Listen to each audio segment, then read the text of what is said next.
big one. And frankly, this is the one we're probably gonna have the most fun doing. And that's... Now, are you referring to the how the transformations work in the story mode one? No, not yet. I mean the story mode. Ah, the story mode. Oh yeah. Oh yeah, this one's gonna be a big one. First, Shaq? Okay, now for the story mode. We really need to be able to play as the character from the last game. I feel like they should have a little bit more influence if we are going to transfer them over. Yeah, like, I do kind of like what they did with Xenoverse 1 and 2. Basically, like, you're the next time controller. Ah, that's cool, you know, that's fine. That's alright. Right? But it shouldn't be the same thing for Xenoverse 3, honestly. For me, I would like Xenoverse 3 to be your CAC from Xenoverse 2. That's what I would like. Like, I don't want to make another SSJ Alex character in Xenoverse 3 after making my perfect SSJ Alex character. Basically. I mean, it's basically like starting over all the way. Yeah, like, it was fine in Xenoverse 1. I'll admit that, but that's because it's also PS3 and Xbox 360 as well, back in that day. And this is, Xenoverse 2 is only for PS4 and Xbox One and the PC, obviously. He says so. Basically, we should just play as our regular CACs now. Especially since we'll be talking about the story mode itself. Woo! Yes, remember that, guys? It's the thing that everyone was supposed to play in Xenoverse, but people went straight to other things. But, you know, whatever. Yes. And if any of these actually happen, I don't think they remember what story mode is. And also, remember, these aren't confirmations, so if any of what we mentioned in the story mode itself actually appear, spoilers! Woo! Because for all we know, we could guess most of the plot beats, but I digress. So let's first get to what the story mode would be like.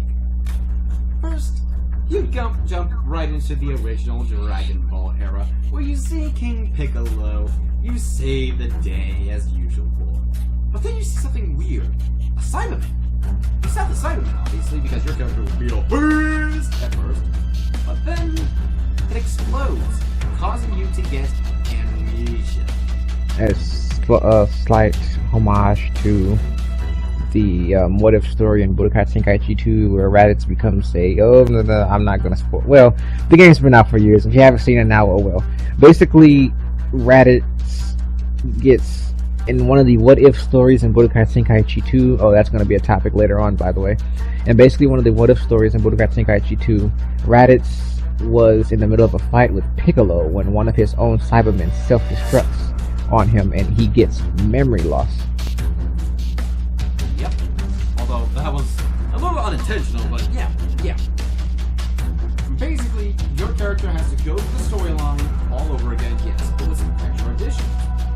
Because not only that, it will also include a morality choice system, which we'll get into soon. But basically, this is a story of, do you remember who you were before? Do you change who you were before for the good or for the bad? And basically, it just be freaking awesome.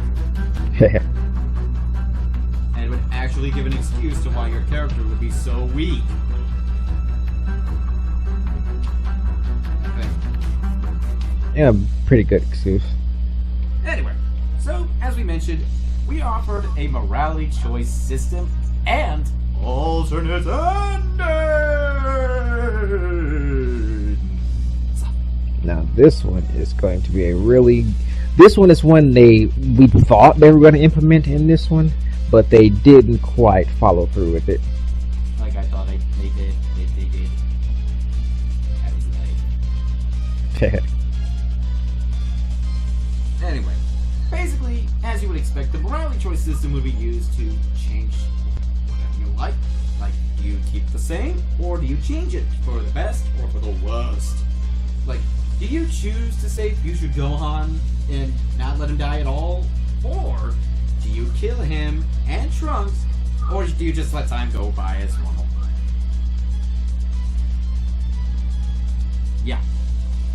Basically, Those you can things- influence the storyline a lot more than what you would normally be able to do. Yeah.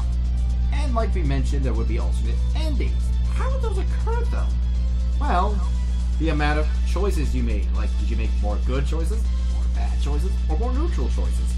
But we'll get to the alternate endings later, because those include final bosses. Which, again, we don't know if it turns out any of these happened. Sorry that we spoiled it. Like, 2-3 years in advance. Oops. Our bad. Anyway, what would we choose as the main villain, though? Demigra's dead, and Mira's dead, and so is Toa. So what would we do? Simple. Do what Dragon Ball Z is good for, bringing people back to life. Yes, and who would it be? Why, who else? Toa. But not just Toa. Oh, no. If that was just Toa, well, it would make Xenoverse 2's ending a little pointless then. No, this is the demon essence, demon goddess, Toa. In case some of you don't know who that is, here's a picture. Yes, admire the boobs all you want. Not the point. Basically, this Toa will become far more malicious, and, well, obviously, she'd kind of be more interesting to watch, and she'd actually be a final boss. Which she never was. In any of the Xenoverse games. Huh. Kind of sad when you think about it. Yeah, I mean, you kind of think that with her being the mastermind behind this one, she sort of would have been the final boss to begin with, but Nope. You know, we had said that whatever. Demigra in the first game, and then Mira becomes the final boss in Xenoverse 2. Okay. which I guess the You get spoiled excuse. by that, you are clearly out of the loop, because this game has literally been out for more than 6 months, so we got right, people! Precisely. But the thing is, even I guess the excuse is that Mira is strong. He was specifically made to be, Toa's muscle. So I guess it kind of makes sense that he'd be the final boss, but Toa should have played a bigger part in the end result. Simply because, she's the mastermind. Exactly, and masterminds are cool. Basically. And again, we've never had a final boss with her, so it would make sense for her to be a final boss. Keep in mind, A. Because that's where the alternate endings come from. Oh, yes. Basically, the good ending is, of course, you actually change time for the better. Surprisingly, there's a lot more good, happy endings than a previous timeline, so hooray! So, like, say you kill Goku Black before he turned into Nerd Zamasu. Great job! Or anything like that. That's good for you. Good work. And you killed Toa. Awesome work. I mean, you might be throwing out a time patrol, but at least you're not considered a criminal. Alright. The neutral ending would, of course, be going through this storyline as normal. Just keep time from being changed whatsoever. Do the boring thing you've done for the last 2 games. But now the evil ending, where its viciousness is more lovely. Now, like we mentioned, the good and neutral ending would have Toa as the final boss. However, Chuck, would you like to tell them what the evil ending's final boss would be? Now, for the evil ending, this is where, everyone's, literally, they're out of options. They're fed up with you, and they're like, okay, this guy has turned against us. We need every ounce of power we can possibly stand to get this guy out of here. So they say there's only one person. Well, I guess by definition, there could be a few people. But they say, okay, we're going to get Goku to help us beat this guy. And Goku is basically going to be the final boss, since apparently Goku likes to be in every final boss in each of the Xenoverse games. Why not make him the final boss for once? And of course, we'll get to how the different ways the bosses can die eventually. But the simple idea for the evil ending is, you kill Goku, you kill the Time Patrol, you rule with Toa. But, or should I say, Goddess Toa, and you're the villain of the story. you could become the villain of the story this time. Yes. I mean, if some of you guys think a lot of romance still, I don't think we ever mentioned that idea at all because, well, not our forte here. Moving on to the next I one. honestly don't. Dragon Ball Z is. It's kind of one of those things where romance isn't really. I don't know. It's a lot of people don't seem to care for it. They just care about the non-stop fighting. As you can see, I mean, Goku and Vegeta aren't really. Well, as of recent, Vegeta has been more of a father, but you know, up until now, there hasn't really been much of a family portion of the series. Yep. Oh, by the way, before we move on, we kind of forgot one last thing about this, and that's also going to include in the story mode. Personalities for our CACs, just do that. Now that would be a good thing.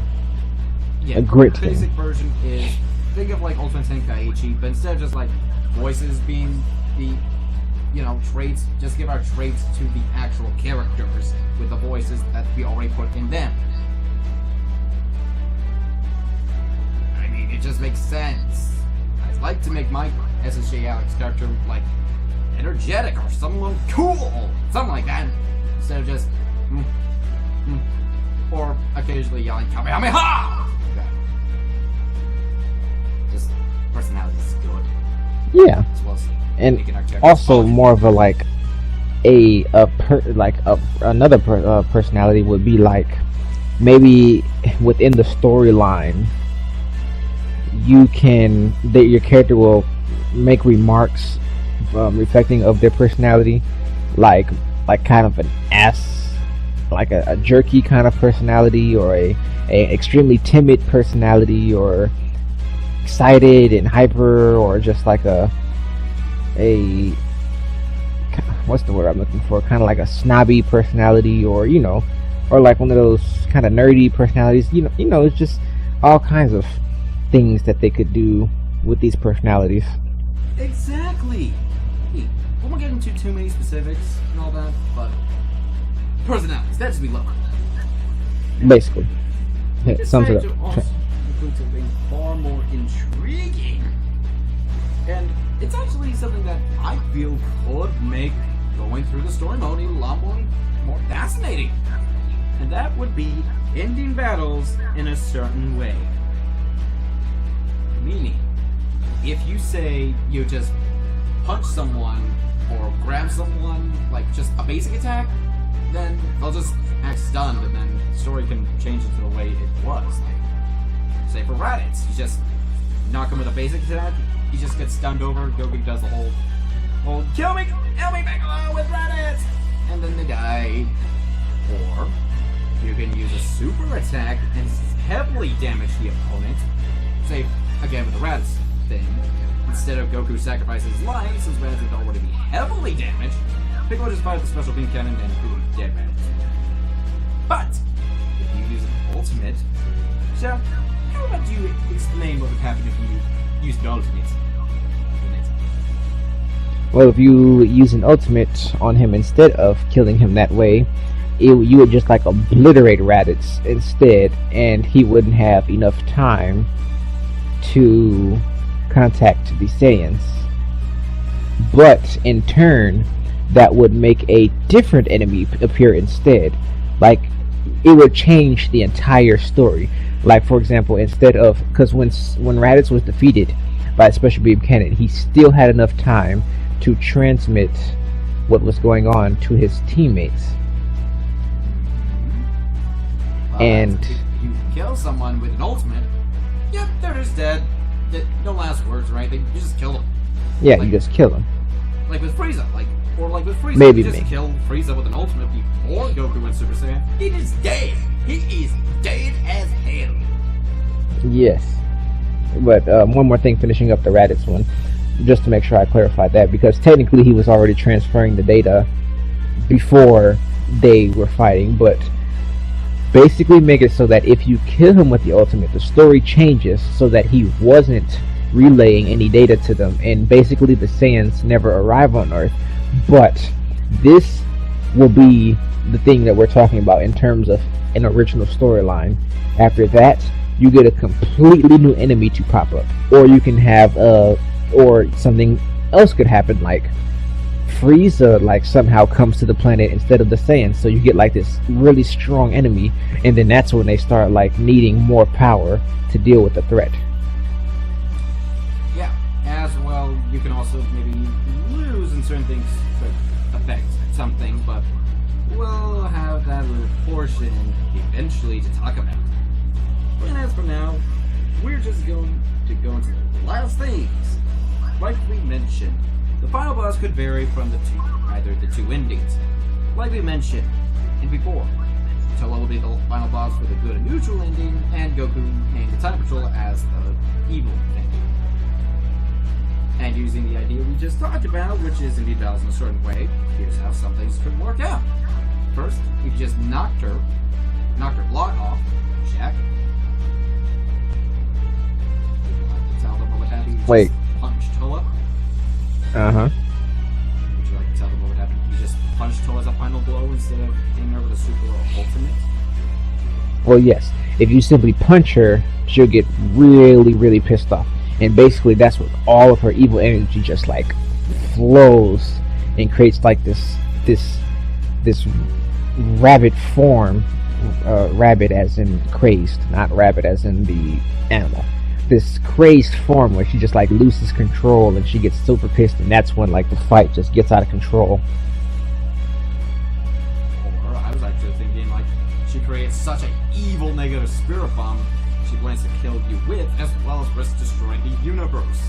Basically, she loses control and creates the giant spirit ball, like this negative hell ball or something to. And then you create a spirit bomb that you absorb into yourself, and create a powerful Kamehameha and head to Toa with. But if you just kill her with this super attack, she'll of course get heavily damaged, but instead just charge right at you, and then you just finish her off with a few combos, and then finish her off with a Dragon Fist. Because everyone loves a Dragon Fist. Right through the chest. Yep, just Dragon Fist right through that chest. Whew. Surprisingly satisfying. But of course, you kill her with an ultimate, she just dies. But yeah. How would you like to tell them about how you killed Goku in this scenario? Well, there are many ways to do this. But for the final boss, it should obviously be like the collision. You know how there's always a collision with Goku in some form of way. This will be your opportunity to actually destroy him with his own tactic. When he's basically back into a wall and everything is almost over, this is when he breaks out the God kind of Kamehameha. And then that's when you have to channel all of your power. You have to like find this power from nowhere and channel it all into your blast and just like blow him away or something, and he just like disintegrates. What happened if you hit the super? Now for a super, obviously that's when his like God Dragon Fist or something, godlike Dragon Fist, or whatever kind of ultimate strike he can have, or hell, even his super Kamehameha or God Kamehameha, I should say. Even if he shoots it at you, you should like bathe yourself in this strong aura, and you should push through the Kamehameha with your fist like a spear going through wood, or yeah, basically like that, like a spear going through hay or something. And just like right at the end of the blast, it's just like, I can't believe my boss, and then that's when you just impale him and go right through him. And just basically end his life right there. But of course, the ultimate is just arrested. Yeah, he dies basically. Just, he dead. Like, his body just lifeless, dead. Not breathing at all. But you could probably do more of a dick remove and then just blow his head off. Just as an insult to injury. Boy, we're a little sick, aren't we? Well, we are trying to make it a little more trying to make it a little more original, you know, give it like original storyline and like do things here and there. Yeah. Anyway, let's get to the next one. Mentor affecting the ending. This one was a very fun topic. How would you like to explain it first? Alright, now for the mentors affecting the ending, this is where, depending on what mentor you have, this is where they actually come into, you know, in Xenoverse 1, where, and if you haven't played Xenoverse 1 by now, you might want to kind of mute this part for, I'd say, at least the next 2 or 3 minutes. It's been 2 years, people. You should have known by this. Maybe just like a minute or 2. But basically in the first one, if you took too long in the final battle, that's where Goku would show up to help you in the final battle. Now, we think it should be able to work the same way in Xenoverse 3, however, it should be whoever your current mentor is, and they should even get like a special dialogue. Like, for instance, Frieza could be like, you know, out of all the people I've met, you're the most interesting, so you know what? I'll help you out here, just this. Yeah. And so it could be like, I spent all this time trying to train the perfect student. I won't let you destroy him so easily. Because, you know, apparently his training was supposedly supposed to make you perfect or something like that. Yeah. Of course the Bardock could be more as well to tell him. I've been waiting a long time to kick your ass, Toa. You attacking my friend? Yeah, basically. Now you're really gonna die, bitch! I mean, because Dracula never uses the word bitch. Is that me? Yet, I think I've heard them say the F word once. I think you might be talking about Jet! I think. That's a Jet!